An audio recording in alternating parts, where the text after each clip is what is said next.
Til hamingju með sigurinn. Takk fyrir það. Það er afmælistvenna. Já. Leikurinn aldrei í hættu einhvern veginn. Nei, við fannst í rauninni við náðum að leysa ótrúlega vel úr, sérstaklega í fyrri hálfleik á móti þéttum Vatnavík og Haukum og gerðum bara svona nokkuð það sem var lagt þarna. Já.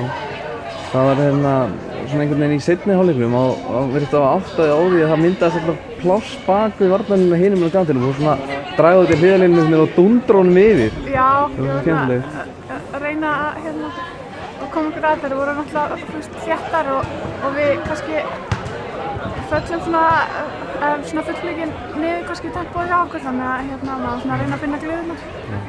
Það var svona einhvern veginn eins og í byrjun leiks og þeir voru svona aðeins æstar einhvern veginn og það var alltaf svona síðasta sendingin upp einhvern veginn og svona klikkaði að fór eitthvað aðeins úr skorðum eða eitthvað svona. Já, við kannski ekki að klára nægilega vel á síðasta þriðjungi en við skorum svona 5 mörk og við í rauninni bara svona komumst alveg sáttar frá þessu þannig.